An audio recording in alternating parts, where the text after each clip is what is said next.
দোয়া করার সময় জায়গাগুলো বুঝে দোয়া করতে হবে, যে কখন কিভাবে দোয়া করলে দোয়াগুলো কবুল হবে। প্রথম কথা হচ্ছে, দোয়া করার শুরুতে আপনি দরুদ পড়বেন, দরুদের ফলে দোয়া কবুল হয়। দরুদ না পড়লে দোয়াটা আসমানে গিয়ে ঝুলে থাকে, উঠিয়ে নেওয়া হয় না। যখন দরুদ পড়া হবে তখন দোয়াটা উঠিয়ে নেওয়া হবে।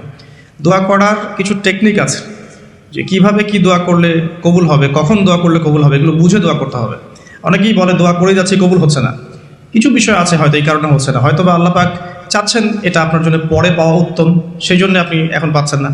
হয়তো বা আল্লাহ পাক আপনাকে পরকালে দিবেন বলে জমা রেখেছেন, হয়তো এই জন্য পাচ্ছেন না। অথবা হয়তো আপনার আকীদায় শিরক আছে, হয়তো এই জন্য হচ্ছে না। হয়তো বা আমলে বেদায়াত আছে, এই কারণে হচ্ছে না। অথবা আপনার রিজিকে কোনো হারাম কিছু আছে, মেবি এই কারণে আপনার দোয়া কবুল হচ্ছে না। অথবা আপনি তাড়াহুড়া করছেন। তাড়াহুড়ার ব্যাখ্যায় নবী সাল্লাল্লাহু আলাইহি ওয়াসাল্লাম বলেছেন যে মানুষ বলে আমি দোয়া করেই গেলাম, আমার দোয়া কবুল হলো না। তো আমরা জেনে নিব যে কোন কোন জায়গায় কীভাবে দোয়া করলে দোয়া কবুল হবে। এই বইটার মধ্যে সবই দেয়া আছে, হিসনুল মুসলিম বইটার মধ্যে। তারপর আমি বলছি আমার ব্যক্তিগত ইলম থেকে কিছু কথা, সেটা হলো দোয়া করার আগে অবশ্যই আল্লাহর প্রশংসা করবেন, অ্যাটলিস্ট একবার আলহামদুলিল্লাহ বলে হাত তুলবেন। তারপরে আপনি নবী সাল্লাল্লাহু আলাইহি ওয়াসাল্লামের কাছে উপরে একবার দরুদ পড়বেন। আগে আল্লাহর প্রশংসা, তারপরে দরুদ। এরপরে আপনি নিজের পাপের ক্ষমা চাবেন। আগে আপনি পাপ করেন বা না করেন, আগে বলবেন রব্বিক ফিরলি, আল্লাহ আমাকে মাফ করে দাও, পাপ করেন বা না করেন। এটা সুলাইমান আলাইহিস সালামের সেই দোয়া থেকে আমি শিক্ষা নিয়েছি। সুলাইমান আলাইহিস সালাম যে বিখ্যাত দোয়ায় বলেছিলেন যে আল্লাহ আমাকে এমন মুলক এবং রাজত্ব দান করুন যে মুলক আর রাজত্ব আপনি কাউকে কখনো দেননি। এই দোয়ার শুরুতে তিনি বলেছেন রব্বিক ফিরলি, আল্লাহ আমাকে মাফ করুন। তো এটা আদব, দোয়ার আদব হচ্ছে আগে নিজের ক্ষমা চাওয়া, আল্লাহর কাছে নিজের ভুলের ক্ষমা চাওয়া, তারপরে দোয়া করা। হামসানা, দরুদ, এরপরে আপনি ক্ষমা চাবেন। এবার আপনি দোয়াগুলো করবেন আপনার মন থেকে। আরবি দোয়া জানা থাকলে আরবিতে দোয়া করবেন, কারণ আপনি আপনার রবের সাথে আরবি দিয়ে কথা বলবেন, এর চেয়ে আসলে গর্বের কী হতে পারে। আরবি ভাষা কেন শিখব, কি দরকার আছে, এটা কি সাম্প্রদায়িকতা? আল্লাহ রাব্বুল আলামিনের আল্লাহ পাক যে ভাষায় কোরআন নাজিল করেছেন, আল্লাহ পাক যে ভাষায় কথা বলেছেন কোরআনে, সেই ভাষায় আমি আল্লাহর সাথে কথা বলছি, এর চেয়ে গর্বের কী আছে আমার জন্য? আরবি কেন শিখবো? এই ভাষা দিয়ে আমি আল্লাহর সাথে কথা বলবো। জান্নাতে এই ভাষা চলবে, কোরআন এই ভাষায় নাজিল হয়েছে, কবরে এই ভাষায় প্রশ্ন করা হবে, তা আমি কেন এই ভাষায় আল্লাহর সাথে কথা বলবো না? এর মানে এই নয় যে কেউ যদি আরবি না জানে অন্য ভাষায় দোয়া করতে পারবে না, এমনটা নয়। অবশ্যই কেউ যদি আরবি না জানে, বেসিক দোয়াগুলো না জানে, সে বাংলাতে দোয়া করতে পারে, কোনো সমস্যা নেই। ইংরেজিতে দোয়া করতে পারে, উর্দু দিয়ে দোয়া করতে পারে। ভাষাগত পার্থক্য আল্লাহর কাছে নেই, তবে আরবির মর্যাদা আছে। আর এটা আমার কাছে গর্বের বিষয় মনে হয় যে আমি আরবি দিয়ে আমার রবের সাথে কথা বলতে পারছি। আমি আরবি দিয়ে কথা বলছি, এবং আরবি দিয়ে দোয়ার ক্ষেত্রে আপনি এত ভালো করে মনের ভাব প্রকাশ করতে পারবেন অল্প শব্দে, যেটা হয়তো অন্য কোনো জায়গায় সম্ভব নয়। এরপরেও আমি বলবো যে মাতৃভাষায় মানুষের মনের ভাব প্রকাশের ক্ষেত্রে সহজতা আছে। যদি কেউ আরবি না জানেন, সেক্ষেত্রে মাতৃভাষাতেই বেশি বেশি দোয়া করবেন, চলতে ফিরতে দোয়া করবেন। নির্দিষ্ট সময়েই দোয়া করতে হবে এমন নয়, রোজা রেখে সারাটা দিন যখনই আপনার মন চাচ্ছে, মনের মধ্যে একটা কিছু চাহিদা আসছে, আপনি দোয়া করে ফেলবেন। নবী সাল্লাল্লাহু আলাইহি ওয়াসাল্লাম বলেছেন, যদি তোমাদের কারো জুতার ফিতাও ছিঁড়ে যায়, সে যেন সেই ফিতাটাও আল্লাহর কাছে চেয়ে নেয়। প্রতিটা বিষয় আল্লাহর সাথে শেয়ার করতে হবে। আল্লাহ, আমার চাকরির দরকার, আমার রিজিকের সমস্যা, আমার পারিবারিক সমস্যা, আমার ব্যবসায়ের সমস্যা, আমার ইলম অর্জন করতে চাই, আল্লাহ আমাকে ইলম দান করো। আল্লাহ, আমি শারীরিকভাবে অসুস্থ। বিভিন্ন রকম সমস্যা আমরা জর্জরিত আছি, প্রত্যেক মানুষের কোনো না কোনো সমস্যা আছে। সমস্যা থাক বা না থাক, দোয়া করতেই থাকতে হবে। যে ব্যক্তি সুখের সময় বেশি বেশি দোয়া করে, আল্লাহ পাক দুঃখের সময় তার দোয়া বেশি কবুল করেন, এমনটা হাদিস এসেছে।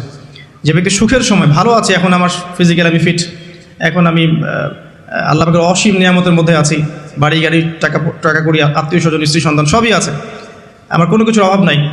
এরকম সুখের সময় যে ব্যক্তি বেশি বেশি দোয়া করবে, ইস্তেগফার করবে, ক্ষমা চাবে, আল্লাহ পাক দুঃখের সময় সেই বান্দার পাশে থাকবেন ইনশাআল্লাহ। আর সবচেয়ে বড় দুঃখের দিন তো কিয়ামতের দিন, আল্লাহ পাক সেদিন ইনশাআল্লাহ আমাদের সাথে থাকবেন ইনশাআল্লাহ তাআলা। দোয়ার আগে এই আদবগুলো মেনটেন করবেন। বাংলা ভাষায় দোয়া করেন যদি আরবি না জানেন, আর আরবি জানার দিকে আমি বেশি জোর দিচ্ছি, আরবি জানলে বেশি ভালো হয়। 3 ব্যক্তির দোয়া ফেরত দেওয়া হয় না। একজন মুসাফির, যে ব্যক্তি সফরের মধ্যে আছে, আল্লাহর কাছে দোয়া করলেই দোয়া কবুল হবে ইনশাআল্লাহ। একজন ব্যক্তি যে পিতা বা মাতা হয়েছে, তার সন্তানের জন্য দোয়া করলে দোয়া কবুল হবে ইনশাআল্লাহ। আরেকজন হচ্ছে সে ব্যক্তি যে ব্যক্তি রমাদান মাসে বা অন্য যে কোনো সময় রোজা রেখেছে, সমরত অবস্থায় তার দোয়াকে ফেরত দেওয়া হবে না। স্পেশালি সে যদি ইফতার করতে থাকে, সেই সময়ের দোয়াকে তার ফেরত দেওয়া হবে না ইনশাআল্লাহ। তো আমরা বেশি বেশি দোয়া করবো রমাদান মাসে ইনশাআল্লাহ আযজা ওয়া জাল। আমি দোয়ার জন্য একটা বই সাজেস্ট করছি, সেটা হচ্ছে হিসনুল মুসলিম। এই বইটার মধ্যে প্রচুর দোয়া দেওয়া আছে এবং অথেন্টিক সবগুলোই মাশাআল্লাহ। শেষের দিকে কিছু ঝাড়ফুঁক অংশ আছে। কারো যদি চোখ লাগা বা বদনজর বা জিন ঘটিত সমস্যা থাকে, বা তাবিজ কবজ জনিত কোনো সমস্যা থাকে, এগুলো ট্রুথ, এগুলো সত্য, এগুলো কোনো আনসাইন্টিফিক বিষয় নয়। আর কোনো কিছু আনসাইন্টিফিক হলে যে ইসলামিক হবে না, এমনও নয় বিষয়টা। তো হিসনুল মুসলিম বইটা আপনারা কালেক্ট করতে পারেন। সেখানে প্রথম অংশ আছে দোয়া এবং জিকির অধ্যায়, এবং শেষের অংশটা আছে সারফুক অধ্যায়। আপনারা মিনিমাম প্রথম অংশটুকু মুখস্থ করে ফেলতে পারেন। হিসনুল মুসলিম বইটা সাজেস্ট করলাম। এবং দোয়া করার কিছু টাইম আমি বলছি যে এই সময়গুলো আপনি বেশি বেশি দোয়া করতে পারেন। রোজা রেখে সারাদিন দোয়া করতে পারেন যে কোনো সময়, স্পেশালি নামাজের সেজদায় একটা সেজদাও যেন বাদ না যায় যেখানে আপনি কোনো দোয়া করেন নাই। অ্যাটলিস্ট আপনি কিন্তু সেজদায় তাসবিহ পড়েই বলতে পারেন, আল্লাহুম্মা আতিনা ফিদ দুনিয়া হাসানা ওয়া ফিল আখিরাতি হাসানা ওয়া কিনা আযাবান নার, আল্লাহুম্মা আইনি আলা যিকরিকা ওয়া শুকরিকা ওয়া হুসনি ইবাদাতিক, যে কোনো দোয়া। আল্লাহুম্মা আনতাস সালাম ওয়া মিনকাস সালাম ফাহাইয়িনা রাব্বিনা বিস সালাম, আল্লাহুম্মা ইন্নী আসআলুকা আল হুদা ওয়াত তুকা ওয়াল আফাফা ওয়াল গিনা। কত দোয়া আছে। রব্বি হাবলি মিনাস সালিহিন, আল্লাহুম্মা রব্বানা আতিনা ফিদ দুনিয়া হাসানা ওয়া ফিল আখিরাতি হাসানা ওয়া কিনা আযাবান নার, রব্বির হামহুমা কামা রাব্বায়ানি সগীরা, রব্বানা আতিনা মিন লাদুনকা রাহমা ওয়া হাইয়্যি লানা মিন আমরিনা রাশাদা। প্রচুর দোয়া আছে, দোয়ার উপরে সেশন করা যাবে। আপনি সেজদায় বেশি বেশি দোয়া করেন, মিনিমাম 1টা 2টা 3টা করে দোয়া করার চেষ্টা করেন। যদি আরবি না জানেন, আপনি নফল নামাজে, সুন্নত নামাজে বাংলাতেও দোয়া করলে ইনশাআল্লাহ কবুল হবে। আল্লাহ পাক সমস্ত ভাষায় বোঝেন ইনশাআল্লাহ তাআলা। সেজদায় দোয়া করেন বেশি বেশি। আমি সাজেস্ট করবো যে রমজান মাসে আপনি 2 আজানের মাঝখানে দোয়া করবেন। আজান হয়েছে, আজানের সময় দোয়া করলে দোয়া কবুল হয়ে যায়। আজান এবং একামতের মাঝখানে দোয়া করলে দোয়া কবুল হয়ে যায়। রমাদান মাসে লাইলাতুল কদর আছে, শেষ দশকের বেজর রাতগুলোর মধ্যে আমরা একে পাবো। যদি কেউ লাইলাতুল কদর পেয়ে যায়, সেই রাত্রে যে দোয়া করবে সেই দোয়াগুলো কবুল হবে ইনশাআল্লাহ তাআলা। কাউকে ইফতার করানোর পর দোয়া করলে দোয়া কবুল হতে পারে ইনশাআল্লাহ।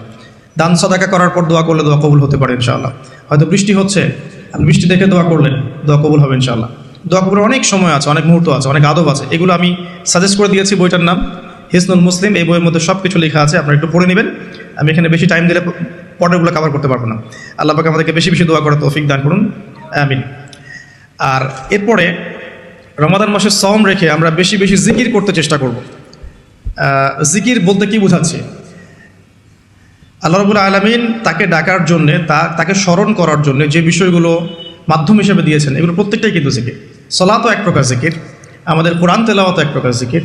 আমরা এইখানে জিকির বলতে যা বোঝাচ্ছি সেটা হচ্ছে ডেইলি কিছু জিকির আমরা করি, যেগুলোর মধ্য দিয়ে আমরা আমাদের জিহ্বাকে তরতাজা রাখবো, সিক্ত রাখবো। আমরা সবসময় আজে বাজে কথা বলার চাইতে এই কোরআনের কথা, হাদিসের কথা বা আল্লাহ পাকের তাসবিহ তাহলিল, এগুলোতে অভ্যস্ত হলে পরে দেখবেন রমাদানের সওমের আধ্যাত্মিকতা বাড়ছে ইনশাআল্লাহ। এটা আপনি প্রমাণিত যে আপনি 1টা ঘন্টা অহেতুক কথাবার্তা বলেন কারোর সাথে, আপনার মনের নূরগুলো নষ্ট হয়ে যাবে। এবং আপনি 1টা ঘন্টা চুপ করে থাকেন, দেখবেন চুপ করে থাকার ফলে আপনার মধ্যে অনেক চিন্তা আল্লাহর পক্ষ থেকে ইনস্টল হচ্ছে। ভালো চিন্তাও আসে, আর শয়তানের পক্ষ থেকে খারাপ চিন্তা আসতে পারে চুপ করে থাকলে। আর যদি আপনি বেশি বেশি জিকির করতে থাকেন, ফর এক্সাম্পল 100 বার সুবহানাল্লাহ, ফর এক্সাম্পল আলহামদুলিল্লাহ, আল্লাহু আকবার, লা হাওলা ওয়ালা কুওয়াতা ইল্লা বিল্লাহ, আস্তাগফিরুল্লাহ ওয়া আতুবু ইলাইহি, হাসবিয়াল্লাহ নি'মাল ওয়াকিল। আপনি বলছেন লা ইলাহা ইল্লাল্লাহ অথবা লা ইলাহা ইল্লাল্লাহ ওয়াহদাহু লা শারীকা লাহু, লাহুল মুলকু ওয়া লাহুল হামদু ওয়া হুয়া আলা কুল্লি শাইইন কাদির, সুবহানাল্লাহি ওয়া বিহামদিহি, সুবহানাল্লাহিল আযীম অথবা সুবহানাল্লাহিল আযীম ওয়া বিহামদিহি। এরকম প্রচুর জিকির দেয়া আছে, কিন্তু এই বইয়ের মধ্যে দেয়া আছে। এগুলো যদি নিয়ম করে করি, আমরা একটা সময়ে ফিক্স করে করি যে আমি এই 1টা ঘন্টা ফজরের নামাজের পরে এই জিনিসগুলো করব, তাহলে কিন্তু আপনি আপনার রোজার মধ্যে ইফেক্টিভ বিষয়গুলো খুঁজে পাবেন। তবে আমি এটা সাজেস্ট করি যে আপনি চলতে ফিরতে এই কাজগুলো করবেন। ঢাকা শহরে আমরা যারা থাকি, আমরা জ্যামের সাথে অভ্যস্ত। আমি বলবো যে জ্যাম যেমন একটা আযাব আমাদের জন্য, আমরা মানে বস্তুবাদিতার পিছনে বেশি ছুটছি, তো আল্লাহ পাক এই জন্য আমাদের সময়টাকে খেয়ে ফেলছে। যে এত দ্রুত তুমি দুনিয়ার দিকে ছুটতে চাও, থাকো, বসে থাকো এখানে। যত বেশি ছুটবেন তত বেশি আল্লাহ পাক পিছিয়ে দিবেন। দুনিয়ার দিকে আপনি যত বেশি ছুটবেন, আপনাকে আল্লাহ পাক তত পিছিয়ে দিবেন। তবে মুমিনরা এটাকে নিয়ামত মনে করতে পারে। আপনি জ্যামে বসে 1 পারা কোরআন তেলাওয়াত করতে পারবেন। আমি চেষ্টা করি, জ্যামে বসে আছেন আপনি এই তাসবিহ তাহলিলগুলো করতে পারেন। তাসবিহ একটা পকেটে রাখেন, আপনি বের করেন, জ্যামে বসে আছেন, 100 বার সুবহানাল্লাহ পড়তে আপনার 5 মিনিটও লাগবে না। 100 বার আলহামদুলিল্লাহ পড়তে পারেন বসে বসে, 100 বার আল্লাহু আকবার পড়তে পারেন, লা ইলাহা ইল্লাল্লাহ পড়তে পারেন, আস্তাগফিরুল্লাহ ওয়া আতুবু ইলাইহি 100 বার পড়তে পারেন, আল্লাহুম্মা সাল্লি আলা মুহাম্মাদ ওয়া সাল্লিম দরুদ পড়তে পারেন 100 বার। আপনি দেখবেন সময়টা কাজে লাগলো, আপনার কিন্তু সময়টা কাজে লাগলো, এবং আপনার মনের মধ্যে কিছু খারাপ চিন্তা চেতনা আসছিল, এটা দূর হয়ে গেল, মনটা শান্ত হলো, রিল্যাক্স থাকলেন, আল্লাহর নূর আসলো। এই কাজগুলোই একসাথে মিলে কিন্তু রোজাটাকে আপনার ইফেক্টিভ বানাবে। শুধুমাত্র না খেয়ে থাকাটা আপনাকে খুব একটা রুহানিয়াত দিবে না। আল্লাহ পাক আমাদেরকে বেশি বেশি জিকির করার তৌফিক দান করুন, আমিন। আমি তারপরে বলবো সওম রেখে ইস্তেগফার করতে হবে বেশি বেশি। ইস্তেগফার মানে আস্তাগফিরুল্লাহ ওয়া আতুবু ইলাইহি, এবং শুধু মুখে বলা নয়, বরং আমি একটা পদ্ধতি অবলম্বন করার চেষ্টা করছি। আমার কাছে এটা ইফেক্টিভ মনে হচ্ছে বলে শেয়ার করছি। সেটা হলো, আমি চেষ্টা করছি যে আমার জীবনে যে পাপগুলো হয়েছে আমার দ্বারা, যেগুলো আমার মনে পড়ছে বড় বড় পাপ, আমার মনে পড়ছে, আপনি কিন্তু আপনার পাপ মনে করতে পারবেন, আপনি যে আপনি কী কী পাপ করেছেন, বড় বড় পাপ কিছু, সবগুলো হয়তো পারবেন না, কিছু কিছু পারবেন। তো একটা খাতা আমি নোট করার চেষ্টা করছি যে আমার জীবনে মেজর কী কী বড় বড় পাপ হয়েছে বলে আমার কাছে মনে হচ্ছে।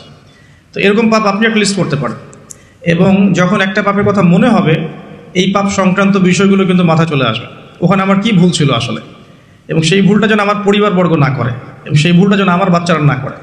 ঠিক আছে? তো আমরা মিউজিক শুনেছি, লিখেছি যে হ্যাঁ মিউজিক শুনেছি, হয়তো বসে বসে খেলা দেখেছি তো, এগুলো কাজ করেছি। রাস্তাঘাটে চলতে ফিরতে আমাদের নজর এদিকে ওদিকে চলে যায়, গিয়েছে।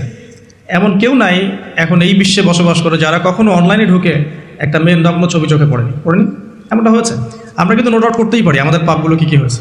নোট আউটগুলো করলে আমরা যেটা করতে পারি, এই রমাদানে ইন্ডিভিজুয়ালি একটা একটা করে পাপের কথা মনে করে আল্লাহর কাছে মাফ চাইতে পারি। যদিও বা এভাবে বললেও হয়ে যায়, আল্লাহ আমার তুমি সমস্ত পাপ মাফ করে দাও, কিন্তু ইন্ডিভিজুয়ালি যখন বলবেন তখন আপনি ফিলটা পাবেন যে আমি ওই পাপটা করেছিলাম, এইটা ঠিক হয়নি, ওইটা ঠিক হয়নি।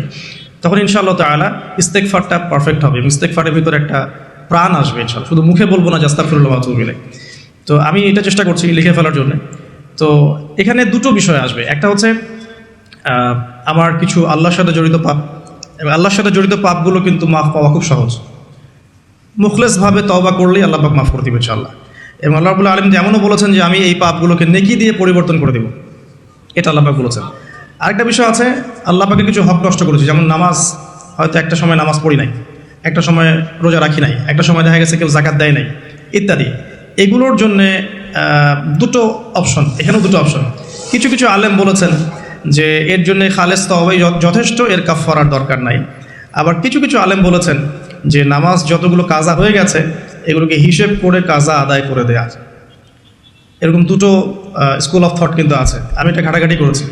তবে আমি সবশেষ যার মতটাকে বেশি প্রাধান্য দিয়েছি এই পর্যন্ত, সেটা হচ্ছে আল্লামা তাকি উসমানী দামাত বারাকাত। তার বইয়ের মধ্যে তাসাউফ আত্মশুদ্ধি বইটার মধ্যে লেখা আছে যে এটা সবচেয়ে বেশি উত্তম হবে যদি কেউ তার জীবনে নামাজ এবং সওম এবং যাকাত এগুলোর হিসেব করে তওবা করার পরে আদায় করে দেওয়ার চেষ্টা করে। এবং ইনশাআল্লাহ আমি সে চেষ্টা করব, আপনারাও সে চেষ্টা করেন, এটা অনুরোধ করবো আর কি। এতে করে উনি এই কথাটা এই জন্য বলেছেন যে একজন মানুষ অমুসলিম ছিল, মুসলিম হয়েছে, তখন না হয় তার সমস্ত গুনাহ মাফ হয়ে যাবে, কিন্তু আমরা মুসলিম ছিলাম, 1 বছর 2 বছর নামাজ পড়েন নাই, এই গুনাহটা কীভাবে মানে কাফফারা না দিলে মাফ হতে পারে? ওনার যুক্তি এটা। তো যদিও অনেক আলেম বলেছেন যে তওবা করলে মাফ হয়ে যাবে, আল্লাহ পাক মাফ করে দিবেন, বেশি বেশি নফল নামাজ পড়লে ঘাটতি পূরণ হয়ে যাবে, কিন্তু ফরজের ঘাটতিগুলো ফরজ দিয়ে আদায় করাটা উত্তম হবে বলে আমার মত। আল্লাহ পাক আমাদেরকে সাধ্যমতো করার তৌফিক দান করুন।